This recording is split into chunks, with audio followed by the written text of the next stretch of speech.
সন্তানের লেখাপড়ার খরচ বাবা রিক্সা চালায়া চালায়া পড়ালেখার খরচ জুগাইছে, মা মানুষের বাড়িতে কাম করে করে সন্তানের লেখাপড়া চালায়া গেছে। এমন মা বাবা গ্রামে গঞ্জে তালাশ করলে পাওয়া যাবে কি যাবে না? আর একটু জোরে কোন পাওয়া যায় কি যায় না? শহরে গেইটের পাশে সেই দাঁড়ায় গেল, দারোয়ান আটকে দিয়া বলতেছে আপনি কে, কার কাছে যাবেন? বাবা তখন নিজের পরিচয় না দিয়া বলে আমি অমুকের সাথে দেখা করব।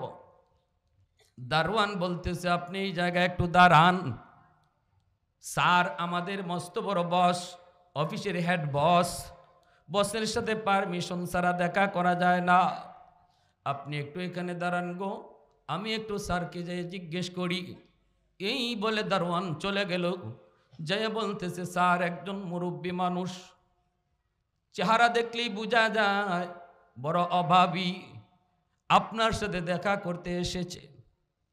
ছেলে বলতেছে দেখি একটু সিসি ক্যামেরায় তাকে দেখে, এই বুড়া মানুষটা কেউ নয় গো, এই বৃদ্ধ মানুষটাই হলো তার রিক্সাওয়ালা বাবা।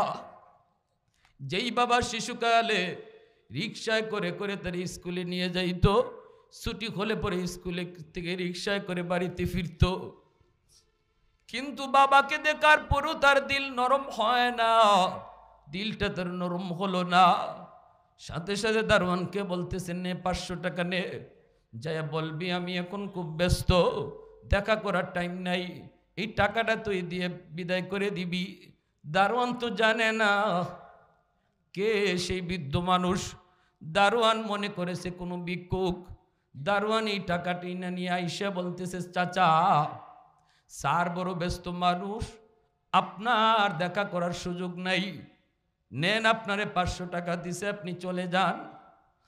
সাথে সাথে বাবাই কয় বাজান আমি ভিক্ষুক না, ভিক্ষা নিতে আসি নাই রে, আমি এক নজর আমার সন্তানের চেহারাটা দেখতে আইছি।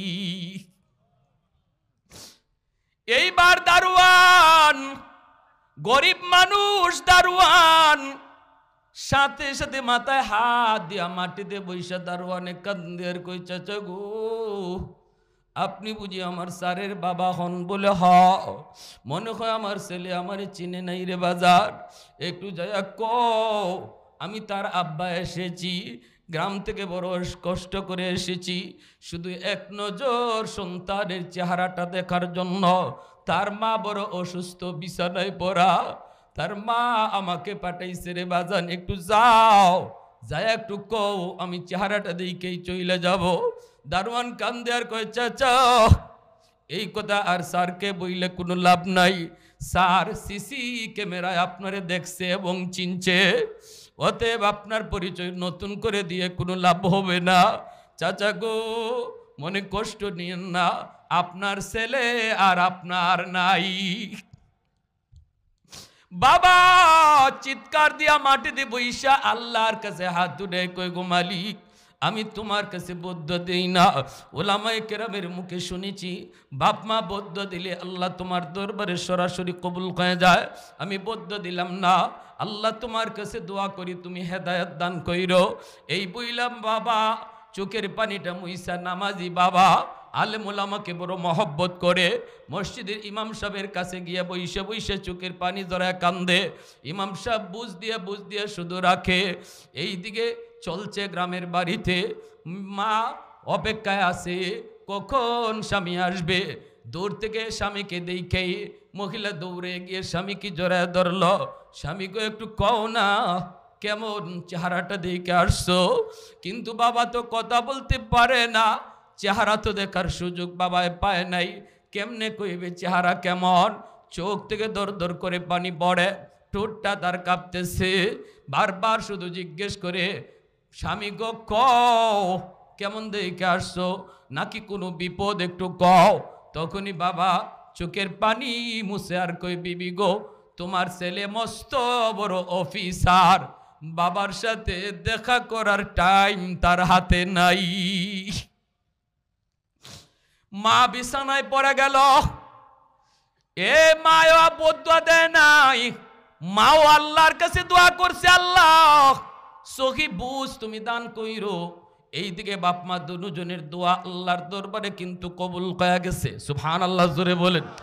পবিত্র রমজান মাস, জুম্মার দিন যুবক ঢুকছে জুম্মার নামাজ পড়ার জন্য। জুম্মার দিন রমজান মাস, রাসূল করিম সাল্লাল্লাহু আলাইহি ওয়াসাল্লাম বলেন, মান সামা রমাদানা ইবাদান ওয়া ইহতিসাবান গুফিরা লাহু মা তাকাদ্দামা মিন যামবি। রমজান মাসে কেউ যদি রোজা রাখে, আল্লাহকে ভয় কইরা রোজা যদি ভালোভাবে রাখে, হক আদায় করে যদি রোজা রাখে, আল্লাহ পাক এই রোজার উসিলায় তার জিন্দেগীর সব গুনাহ আল্লাহ মাফ করে দেয়। রমজান মাসে যদি কেউ, রমজান মাসের জুম্মার দিন কেউ যদি মারা যায় রে যুবক, আল্লাহ পাক রব্বুল আলামিন এই জুম্মার দিনের উসিলায় তার কবরের আযাব জিন্দেগীর জন্য আল্লাহ মাফ করে দেয়। এজন্য জুম্মার দিন যুবক মসজিদে যায় ঢুকলো, জুম্মার মিম্বরে বৈশা বয়ান করেন যাত্রাবাড়ির হযরত মাহমুদুল হাসান দামাত বারকাতুহু, এখনো আল্লাহর ওলি দুনিয়ায় জীবিত। মিম্বরে বৈশা তিনি বয়ান করেন জুম্মার বয়ান। ওই মসজিদে এখনো তিনি জুম্মার নামাজ পড়ান। এই দিন তিনি জুম্মার নামাজ পড়াইতেছেন আর বয়ান করতেছেন। আল্লাহর ওলির বাঙ্গা বাঙ্গা কথাগুলা যুবকের দিলে লাগতেছে। ওই দিনে আল্লাহর ওলির জুম্মার বয়ানের মৌজু ছিল মা বাবার কদর, বাপ মার সেবা। এত সুন্দর করে তিনি কথাগুলা বুঝাইতেছেন, প্রতিটা কথা যুবকের দিলের ভিতরে যায় লাগতেছে। তিনি বইলা দিলেন, কেউ যদি বাপ মারে কষ্ট দেয়, মরণের সময় তার ঈমান সাথে যায় না। ঈমান মুখ দিয়ে, কলিমা তার মুখ দিয়ে বের হয় না। যে মা বাবারে কষ্ট দেয়, যত বড় হাজি হোক, যত বড় গাজী হোক, কালেমা তার জবান দিয়া বের হবে না। যুবকের দিলের ভিতরে কথাটা এমনভাবে যায় লাগলো, নামাজের ভিতরে যুবক কান্না শুরু করে দিছে। দিলটা ঘুরে দিছে কে? একটু জোরে বলেন না কে? কারণ বাপ মা একজনও বদুয়া দেয় নাই, দুজনে দোয়া করছে। এইদিকে আল্লাহর একজন ওলির কথায় আল্লাহ পাক তার জবান ঘুরায়, তার দিল ঘুরাইয়া দিছে। ওলির উসিলায় আল্লাহ দিল ঘুরাইয়া দিছে। এই যুবক নামাজ পইরা এইবার চোখের পানি মুছে আর কান্দে, দৌড়ায় বাজারের দিকে, মার্কেটের দিকে। বেদিশা বইনা গেছে, দিশা নাই। কেমনে যায় মার কাছে মাপ চাবে, কেমনে যায় বাবার কাছে মাপ চাবে, কিভাবে বাপ মার সামনে যায় মুখ দেখাবে। এই যুবক বাবার জন্য লঙ্গি কিনলো, মায়ের জন্য শাড়ি কিনলো, চোখের পানি আর তার মুখ, তার চোখ থেকে বন্ধ হয় না, ঘর করে চোখের পানি পড়ে। এরপরে রওনা দিচ্ছে পাগলের মতো, আর বাসার দিকে যায় না, স্ত্রীর কাছে যায় না, সন্তানের কাছেও যায় না, কাউকে কিছু না কইয়া সুজা পাগলের মতো গ্রামে যাওয়ার জন্য রওনা দিয়ে দিল। দুইটা ফেরি পার হওয়া লাগতো তখন কুমিল্লা যাইতে। এই দুইটা ফেরি পার হইয়া শহরে ঢুকছে, অনেক দেরি হয়ে গেল। তারাবির নামাজ পড়া শেষ, সব মানুষ যার যার মতো ঘুমায়া পড়ছে। কিছুক্ষণ পরই সেহরি টাইম হয়ে যাবে। এইদিকে যুবক শহরের মধ্যে ঢুকে সে ডাইনে বামে রিক্সা খুঁজে, কেমনে গ্রামে যাবে। রিক্সা ছাড়া গ্রামে যাওয়া সম্ভব হবে না। মানুষকে জিজ্ঞেস করে কোনো রিক্সা আসেনি। মানুষেরা কয়, বাবা এত রাতে কেউ তোমাকে রিক্সা নিয়ে যাবে না। আবার রমজান মাস, কিছুক্ষণ পরে সেহরির টাইম, কেউ তোমাকে রিক্সা নিয়ে যাবে না। যুবক তখনও কান্দে, তখনও কান্দে। মানুষেরা কয়, কি হইছে, কি হইছে তোমার গ্রামে, কি হইছে? যুবক কয়, আমার সব শেষ, তোমরা আমারে তাড়াতাড়ি করে গ্রামে পাঠাও। একজন মানুষের দরদ লাগলো আর কইতেছে, বাদান রে, মনে হয় একটা বুড়া মানুষ তোমাকে নিয়ে গ্রামে যাইতে পারে। আমি ওই বুড়া মানুষটাকে দেখেছি, রাতের বেলাও সে মাঝে মাঝে রিক্সা নিয়ে প্যাসেঞ্জার টানে, কারণ তার টাকার বড় প্রয়োজন। গ্রামে তার বিছানা স্ত্রী শুয়ে আছে, প্রতিদিন ওষুধ নিয়ে যাইতে হয়। এজন্য এই বুড়া মানুষটাকে আমি রাতের বেলা রিক্সা বাইতে দেখছি। যুবক কই, কোথায় গেলে পাবো? কই সে রিক্সা কোনো গ্যারেজে রাখে না, একটা দোকানের বারান্দায় রিক্সাটা রাইকা সে বসে বসে রাত কাটায় দেয় রে বাবা। একটু সামনে যাই দেখো, যুবক কাঁদতেছে আর যাইতেছে।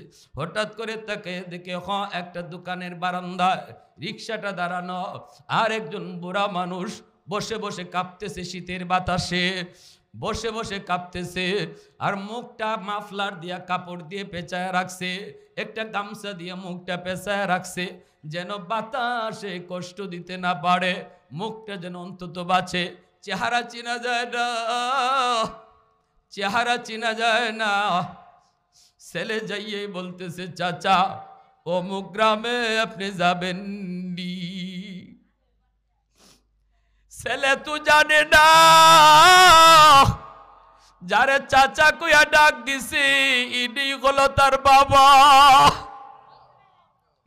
ছেলে তো জানে না যারে চাচা কইয়া ডাক দিছে এই হলো বাবা। বাবা মাথাটা নিচের দিকে দেওয়া, চেহারাটা বাবা দেখে নাই, কিন্তু কণ্ঠটা শোনা মাত্রই বাবা ছেলের কণ্ঠ চিনে ফেলেছে। কারণ পৃথিবীতে এমন কোনো মা নাই, এমন কোনো বাবা নাই রে যুবক, যেই বাপ মা সন্তানের কণ্ঠ চিনে না, সন্তানের কণ্ঠ চিনে না। হাজারো শিশু বাচ্চা ওয়া ওয়া করে, এর ভিতরে কোন সন্তানটা মার, মা ভালো করে চিনতে পায়, ঠিক কিনা? আওয়াজ দিয়ে জুড়ে বলেন। পৃথিবীতে মায়ের মতো আপন কেউ হবে না, পৃথিবীতে বাবার মতো আপন কেউ হবে না।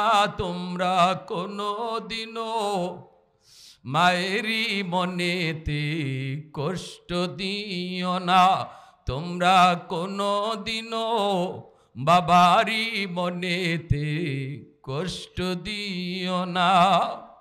কত পাপী এমন আছে মাকে কষ্ট দেয়, মায়ের মনে কষ্ট দিয়ে অভিশাপ নেয়। মায়ের মনে কষ্ট দিলে খোদা যে সহে না, ঠিক কিনা ভাই? জোরে কন্যা। মায়ের মনে কষ্ট দিলে খোদা যে সহে না। তোমরা কোনো দিনও মায়েরই মনেতে কষ্ট দিও না, তোমরা কোনো দিনও বাবারই মনেতে কষ্ট দিও না। 10 মাস 10 দিন গর্ভে রেখে মা জননী তোমায় আমায় করছে লালন এই ধরনী। সে কথা কি বন্ধু তোমার মনেতে পড়ে না, সে কথা কি বন্ধু তোমার মনেতে পড়ে না। তোমরা কোনো দিনও মায়েরই মনেতে কষ্ট দিও না, তোমরা কোনো দিনও বাবারই মনেতে কষ্ট দিও না। একটু জোরে সুরে আওয়াজ দিয়ে কন্যা আল্লাহু আকবার। ভাইরা বন্ধুরা, এইবার ছেলে কইতেছে, চাচা অমুক গ্রামে যাবেননি। বাবা তো ছেলেকে চিনে ফেলেছে, ছেলেকে চিনে ফেলেছে।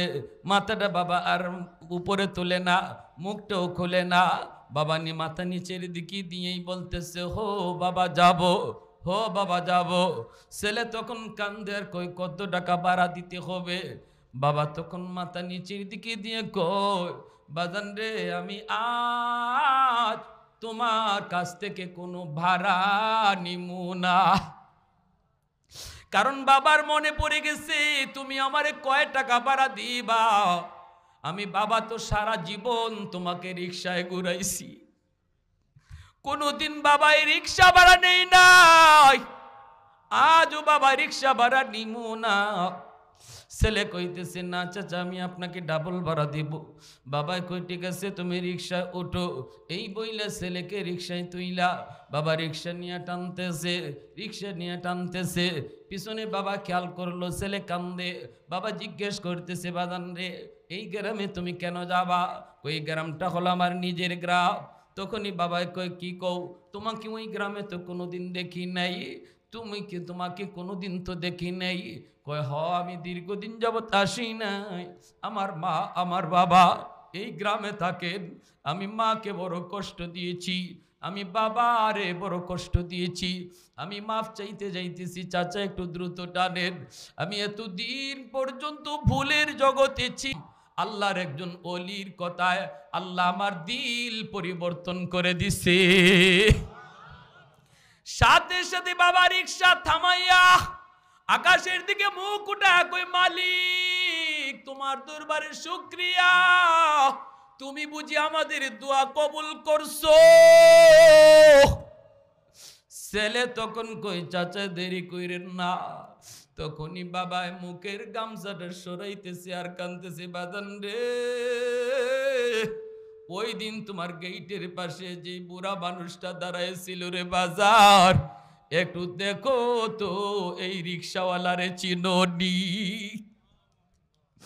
সাথে সাথে ছেলে লাফ দিয়ে গিয়ে বাবার পা জড়ায় ধরে কান্না শুরু করছে।